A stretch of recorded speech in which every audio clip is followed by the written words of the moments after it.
Roméo et Juliette, en fait, c'est l'histoire de deux familles qui sont complètement opposées, qui sont vraiment ennemies et qui se battent tout le temps. Et dans ces deux familles, on va avoir d'un côté Juliette, d'un côté Roméo, qui, malgré cette opposition entre les familles, vont vivre une histoire d'amour. Il y a énormément de péripéties, de chamboulements, il se passe toujours quelque chose, il y a beaucoup d'action. Mais donc voilà, ça va vraiment être cette histoire d'amour et qui se finit d'une manière extrêmement tragique. Rudolf Nureyev, c'est quelqu'un qui a énormément apporté, entre autres à l'opéra, et qui nous a permis aussi d'avoir cette base de répertoire qui est enviée par beaucoup de compagnies du monde. Et personnellement aussi, c'est un chorégraphe qui me touche énormément et j'adore interpréter ses ballets. C'est aussi ce qui me fait énormément vibrer dans la danse et entre autres dans le répertoire de l'opéra.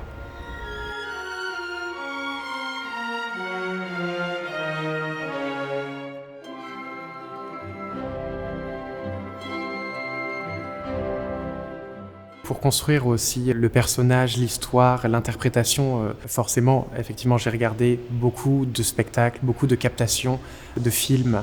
Et j'ai essayé en fait de m'en imprégner le plus possible, de regarder aussi ce qui marchait, ce que j'aimais bien, ce que je trouvais qui marchait moins bien.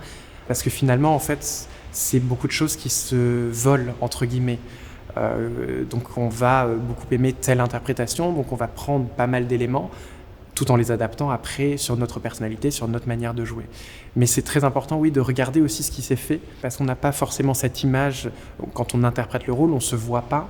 Donc c'est très important, effectivement, de regarder les autres, mais aussi de se faire filmer, de se regarder soi-même, pour pouvoir juger aussi d'un œil extérieur notre propre interprétation et notre propre technique de jeu.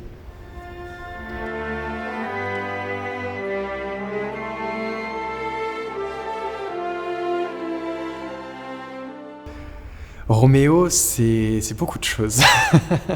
Roméo, déjà, c'est l'un des rôles les plus durs du répertoire. Je l'ai expérimenté très récemment et j'en ai beaucoup entendu parler autour de moi. Techniquement, émotionnellement, artistiquement, c'est un rôle qui est très complexe, qui nécessite forcément une grande préparation. C'est un rôle aussi qui est extrêmement touchant, qui est extrêmement prenant émotionnellement. Et en fait, ça peut être, je pense, notre pire cauchemar comme notre plus beau rêve. C'est vraiment à double tranchant, mais j'espère forcément que ça se passera bien et que ce sera moins un cauchemar, plus un rêve.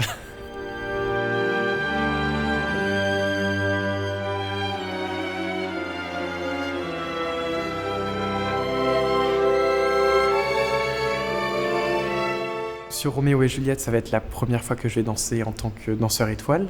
Depuis ma nomination, on n'a pas eu de spectacle avec un public en présentiel. Donc déjà, je pense qu'on a tous vraiment hâte de retrouver un semblant de normalité. Et du coup, ce sera d'autant plus touchant, pour ma part, effectivement, de me présenter pour la première fois avec ce nouveau titre. Et vraiment, j'ai qu'une seule hâte, c'est de monter sur scène et d'être le jour J devant un public et de retrouver un peu ce semblant de normalité et de pouvoir enfin présenter notre travail à un public qui sera en face de nous.